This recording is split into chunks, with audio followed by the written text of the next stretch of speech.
Mama kufaka bapengana kabiso na lopango famille kashiza kufuka sa tukaituamba sangi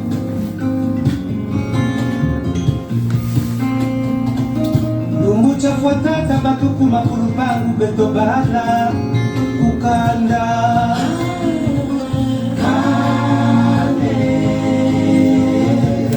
kanda bisha sena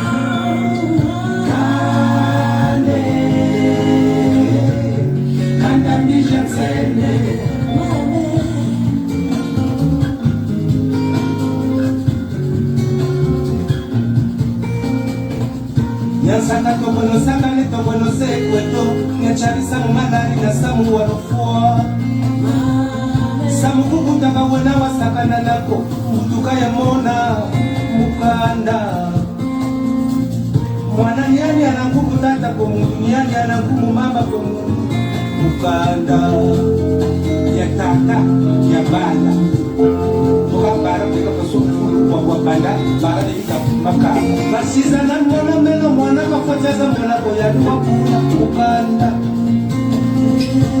bazonza bawaka kani bashiri kwa ubantu kani batele kwa ubantu meno kunjeka na mwana kungeni kungu jeka tata mukande kame bala kwa yakanda bashiri chini mkungane tata kacho chiri kwa chikiche sambui mukapa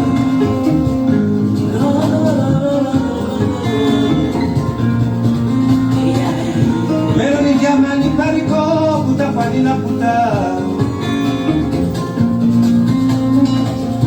bashiza na mwana meno mwana kafuataza mwana koyani wakuna mukanda kande kanda nisha sene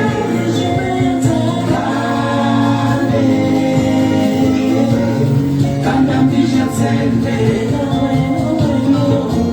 kitu fasi kana manishiko Yasaka tokono saka ne tokono sekweto nyachari samu madari na samu wakufua samu kukutaka wana wasakana nako kutuka ya mona mukanda mwana niyani anakumu tata kwa mundu niyani anakumu mama kwa mundu mukanda basiza na mwana meno mwana kafuateza mwana kuyadiwa kuna mukande Fulimba fulimini, baraka lulosadi, baraka lutukisadi Mene mtiamani pariko, kutafalila kute Mukanda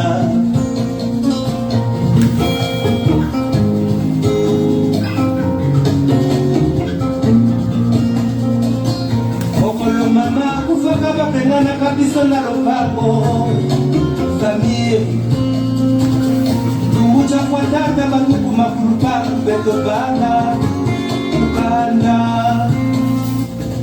kande kanda bisha sene kande kanda bisha sene kome nonso nindelo mette tati mette kana manishi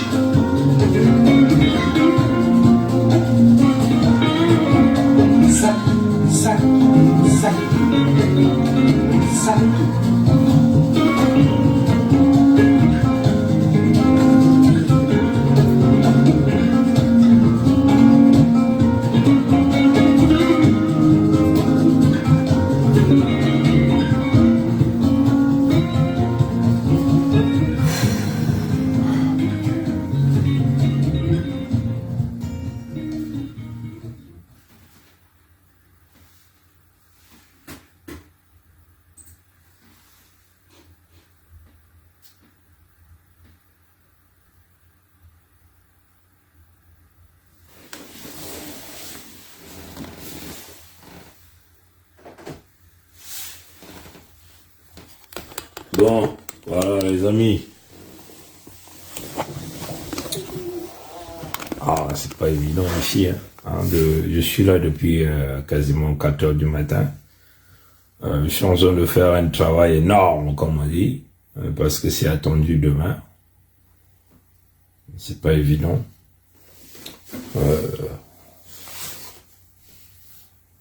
Je suis en train de préparer ce que nous appelons un commissioning, le document de commissioning, qui vous permet de tester les équipements, les machines. C'est toute une procédure qu'il faut suivre. Donc c'est un document technique qui permet d'aller regarder une installation, pièce par pièce, équipement par équipement, pour voir comment si le système fonctionne, vous comprenez? Donc, par exemple là, je suis en train de faire le système de pression. Bon, donc il y a le système de pression, comme vous le voyez.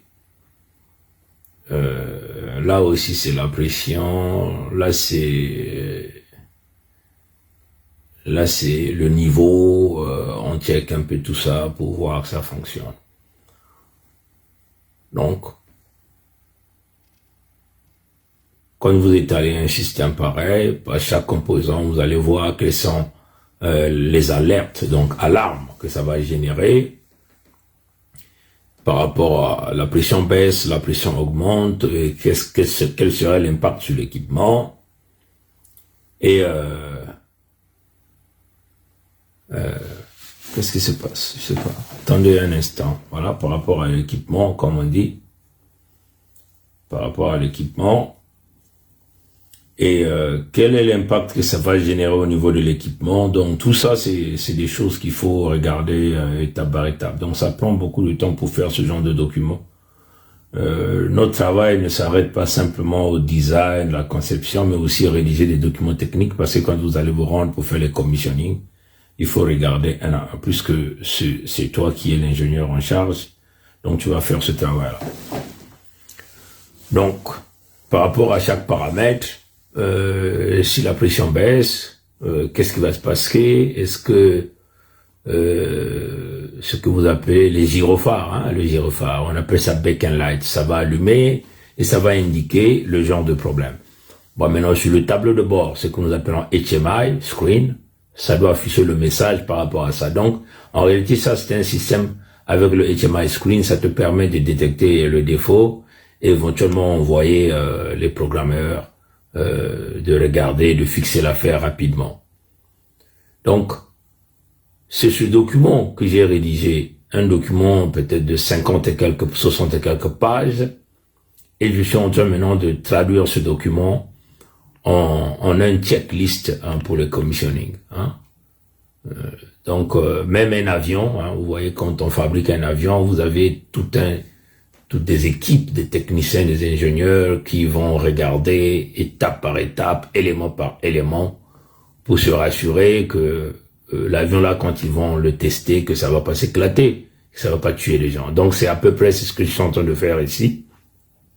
Donc une fois que je le fais, je vais donc mettre le cachet, et donc en réalité je vais simplement vous présenter un peu le front screen layout de ce que nous appelons un PLC.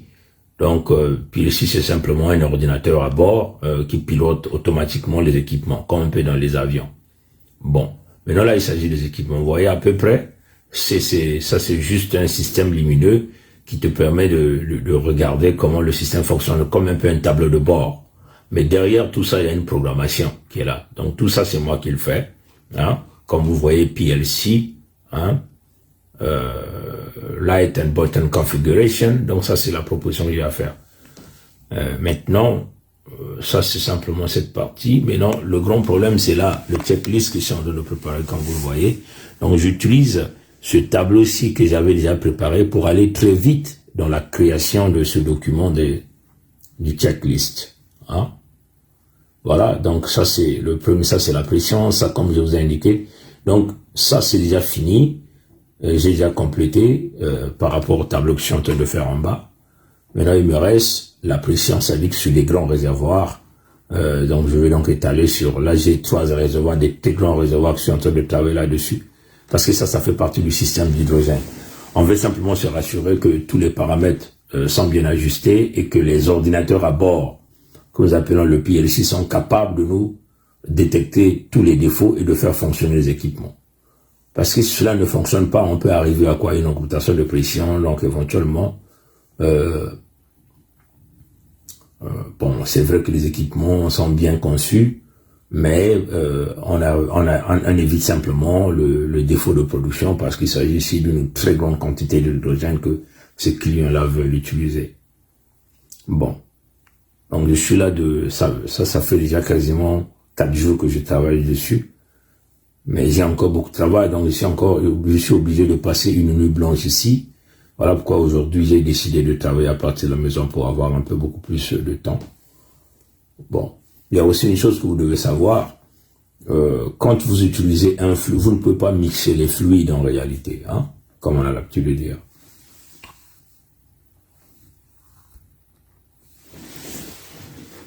C'est un peu ça en réalité, c'est-à-dire que vous ne pouvez pas mixer les fluides. Hein. Vous savez que l'air contient 21% d'oxygène, 78% d'azote.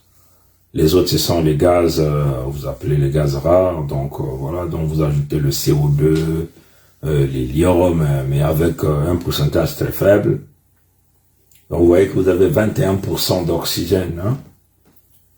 Et ça signifie quoi? Ça dit que si vous mélangez de l'hydrogène dans un milieu très riche en oxygène, donc vous pouvez arriver à une réaction chimique. Hein, et cette réaction chimique peut avoir beaucoup de dégâts. Voilà pourquoi dans tout système, hein, qu'il s'agit dans tout système de fonctionnement, on arrive toujours à purger tout le système de l'air. Comprenez, chers amis. On arrive toujours de purger tout ça. Même quand vous voyez, parfois, vous avez votre véhicule, le véhicule ne démarre pas. Ne démarre pas. Vous voyez parfois les mécanos au pays, hein, ils pompent là. Ils pompent le gasoil. Ils purgent, mais en réalité, ils savent pas que en pompant avec leur bouche, ils ajoutent de l'air à l'intérieur. Donc, un mélange de 21% d'oxygène, 78% d'azote et le gaz. Là. Normalement, pour purger un système, on utilise la pompe à vacuum pump, hein. La pompe à vide, hein, en bon français, voilà. La pompe à vide. La pompe à vide permet d'enlever toutes les particules, une particule, on s'en fout en tout cas du français. On enlève tous les ppm, hein, les parties par million qui peuvent exister dans le système, jusqu'à ramener à un niveau de pureté très clair, par exemple de 99,99%. Comme ça, quand vous allez introduire le fluide dont le système a été conçu, il n'y aura pas de réaction chimique, le système va fonctionner fluidement, et ainsi de suite. Vous voyez, si vous ne réalisez pas les purges, hein, dans des systèmes hypersoniques, ça va créer des dégâts, cavitation du système, par exemple la pompe, hein, parce qu'il y a de l'air, il y a des bulles d'air à l'intérieur, donc il faut purger. Hein. C'est comme un peu dans ce système, il y a des gens qui utilisent, par exemple, de l'hydrogène dans la fabrication, ce qu'on appelle quoi, du fluide nucléaire, hein, le fluide qui permet le fonctionnement des centrales nucléaires. Et donc, vous avez besoin d'une certaine quantité, une certaine pureté, par exemple, de l'hydrogène. C'est comme un peu de l'oxygène. L'oxygène que nous utilisons dans la sidérurgie, c'est-à-dire que la coupe, la métallurgie pour couper l'acier, n'a pas la même qualité que l'oxygène que nous utilisons à l'hôpital. Hein? Ce que nous appelons l'oxygène médicalisé. Je crois que le docteur John Nogoma est là et je crois qu'il va bien vous expliquer. La différence est au niveau de la pureté. Hein, au niveau de la pureté. Parce qu'il faut enrichir beaucoup plus l'oxygène médical par rapport à l'oxygène que nous utilisons. Donc vous voyez que vous prenez l'oxygène que nous prenons dans l'air, on le fait passer devant des procédés qui nous permettent de purifier cet oxygène-là. On va donc le catégoriser en oxygène médical, oxygène industriel, et ainsi de suite. Vous voyez? Mais vous comprenez que le contraire, c'est quoi? C'est que Dieu a conçu l'humain de telle sorte que l'humain peut donc prendre l'oxygène que nous avons du 21%, avec son système, il arrive à purifier cet oxygène et à accueillir la partie pure que nous consommons tous les jours, que nous vivons, tous les jours que nous respirons.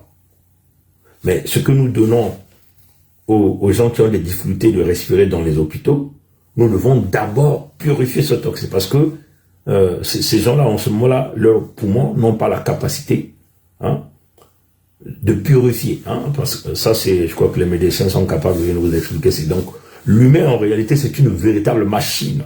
L'humain, c'est une véritable machine.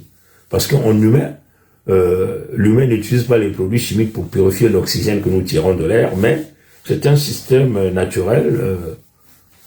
Moi, j'ai toujours dit que voilà pourquoi vous ne pouvez jamais fabriquer un homme.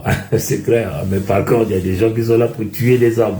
Comprenez, chers amis? Donc, ce que je tente de le dire, pour le système d'hydrogène, compte tenu de la qualité de produits et de la dangerosité des produits qui peuvent être créés, utilisés avec, il faut une certaine quantité, par exemple, de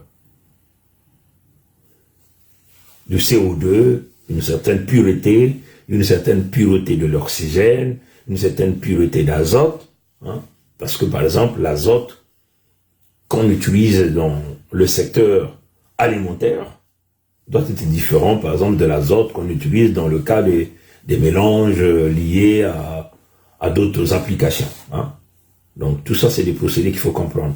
Mais avant que vous introduisez le fluide, vous devez toujours passer par la pureté. Et pour faire la pureté, il y a des calculs qu'on réalise. Il y a des calculs qu'on réalise. Par rapport au volume que vous avez, il vous fait combien, par exemple, de l'hélium pour purger une ligne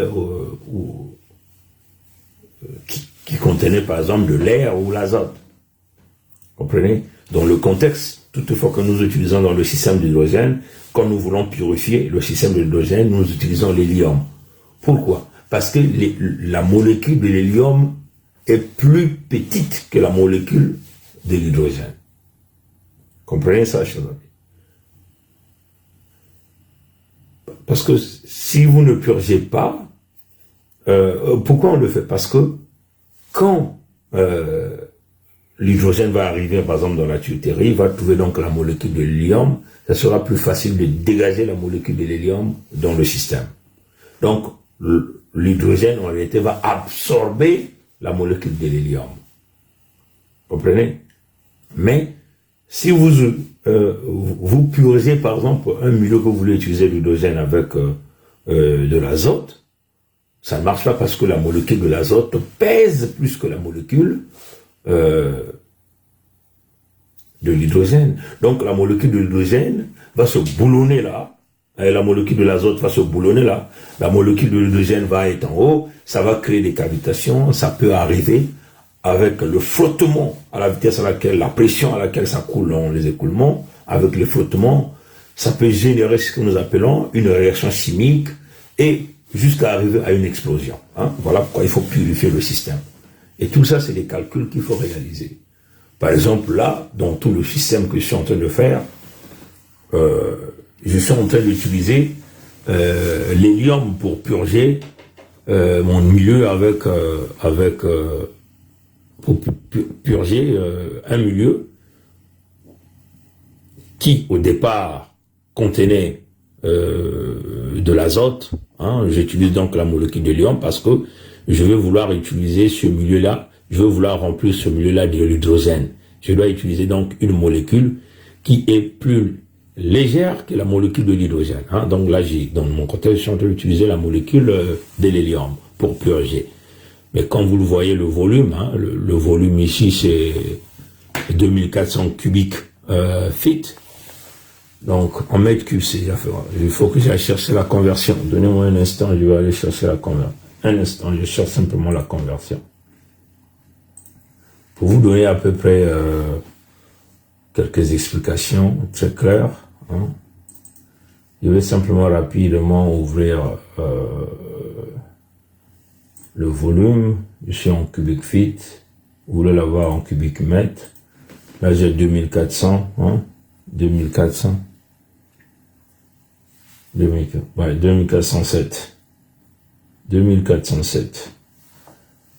Bon voilà, par exemple là c'est à peu près 68 mètres cubes, ça c'est le volume. Donc il me faut donc déterminer une certaine quantité, un certain volume pour pouvoir enlever toutes les molécules de l'azote qui est dans ce volume-là de 68 mètres cubes. Donc pour ça, il me faut un calcul. Donc je veux donc essayer d'introduire de l'hydrogène, plutôt de l'hélium à une certaine pression. Bon, la pression aussi, ça fait partie des recommandations.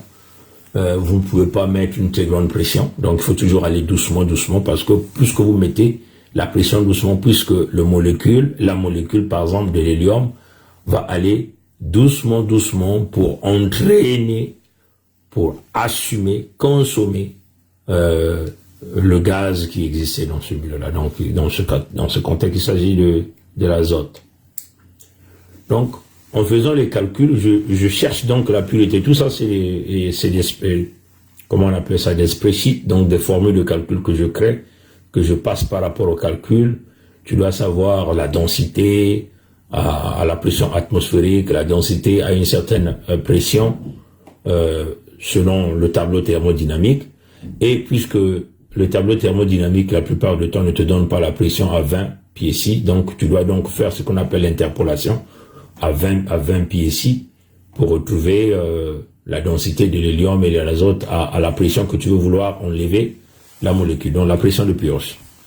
Et tu fais tous tes calculs, tu arrives à voir les puretés, et le tout va être déterminé par rapport au pourcentage de pureté de l'hélium que tu vas avoir, puisque au fur et à mesure que tu injectes l'hélium dans un milieu, ça se mélange avec de l'azote.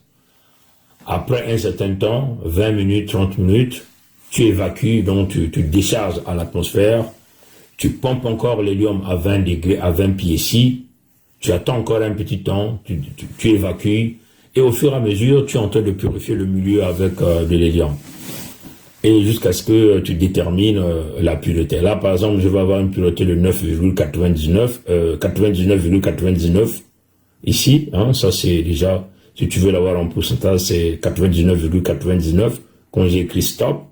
Donc, il me faut 1, 2, 3, 4, 5, 6, 7, 8, 9, 10, 11, 12, 13. À peu près, il faut 13 purges. Donc, 13 fois, tu vas introduire de l'hélium dans ce milieu pour évacuer l'azote, pour que tu puisses avoir à la pureté de 99,98% à peu près. Hein? Maintenant, si tu veux encore dépenser beaucoup plus, tu peux aller jusqu'à 100%. Mais la plupart du temps, tu vas arriver donc, si tu veux consommer. Mais en réalité, par rapport à l'application de ce client, à 99,98%, ils auront déjà une bonne qualité de l'hydrogène. Donc, ça ne sert pas plus que les autres. Là, c'est quasiment, ça n'avance pas. Vous voyez? Donc, ça va te donner à peu près 13 purges, hein, 13 purges. Et par rapport aux 13 purges, tu peux donc calculer le volume nécessaire de l'hélium que tu auras besoin pour pouvoir évacuer, purger à 99,98% un volume de 68 mètres cubes de l'azote. Donc tu auras besoin d'un volume par exemple de 23 690 standard cubic feet. Donc en mètres cubes, hein, c'est à peu près 600 et quelques mètres cubes. Donc je vais simplement le faire. 690, voilà, à peu près 671 mètres cubes, hein, tu en auras pour purger. Donc tu vois, tu as un milieu d'azote qui a un volume de 68 mètres cubes, mais pour enlever toute la quantité d'azote, hein, à l'intérieur, pour que le milieu soit pur et sain, capable de recevoir de l'hydrogène liquide, il te faut un volume de 670 mètres cubes. Vous comprenez? Mais ça, tout ça, c'est de l'argent. Bon, là, c'est seulement le réservoir. Bon, maintenant, si tu en as 20 réservoirs, il faut voir la pureté. Mais il faut le faire. parce que tu n'as pas envie d'avoir des mélanges réactionnaires. Donc je suis là depuis 5 heures. Je dois finir ça parce que tout le monde attend ça. Et le projet doit continuer à avancer. Je ne peux pas retarder les 10 minutes. Donc il y a encore beaucoup de travail à faire, même si je dors ici, dans mon petit bureau ici, je vais dormir ici. Parce que demain c'est attendu. Comprenez, chers amis? Malheureusement, c'est ça. Comprenez? Donc, les choses, il faut le faire au sérieux. Parce que la vie des gens dépend de ça.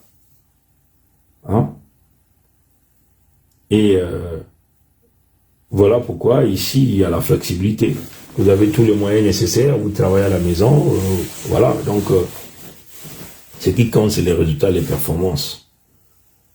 Donc, il faut vraiment être sérieux. Il faut être sérieux dans le travail. Ça demande une forte intégrité. Comprenez ça, chers amis? C'est que, vous voyez les spreadsheets que je vous ai montrés là. Il n'y a pas plusieurs personnes qui les font. C'est moi qui le crée. Et je donne à la compagnie. Comprenez ça, chers amis? Donc, si je veux être consultant, si aujourd'hui je dis je suis plus avec vous, ils sont obligés de m'appeler pour travailler en consultation. Et beaucoup de compagnies comme ça que... Vous voyez, chers amis. Les sites de calculation, hein, moi je dis pas ça en anglais, c'est les expressions en français, il y en a plus assez. Hein. Les spreadsheets, hein, des calculateurs, on peut simplement dire. Et je les crée moi-même, parce qu'il y a beaucoup de paramètres qu'il faut aller prendre, il faut regarder les tableaux thermodynamiques, je crée des formules qu'on peut transformer en forme de logiciel, que tu viens seulement mettre le point, tu cliques. On comprend ça, chose. Comprenez? C'est ça qu'on va faire dans notre nouveau Congo. Donc on aura des pipelines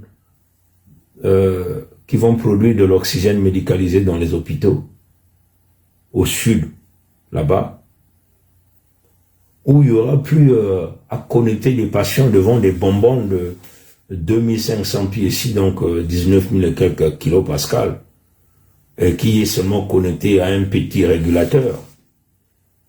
Donc si le régulateur là, puisque les régulateurs, la plupart du temps, peuvent arriver à un défaut, donc si ça arrive à défaut, ça veut seulement dire que le second stage, donc le deuxième étage de régulation ne sera plus capable d'ajuster. Donc il va te donner la pression au primaire, donc la pression de la bouteille. Vous voyez? C'est quand on dit the regulator has fell open, in open position. Donc le régulateur devient dysfonctionnel dans la position ouverte.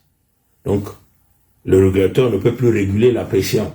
Il te donne la pression d'entrée. La pression d'entrée se régale à la pression de sortie. Et la plupart des régulateurs tombent très souvent en panne. Et ces bouteilles-là n'ont même pas les relief valves, les valves de sécurité qui sont capables de pouvoir,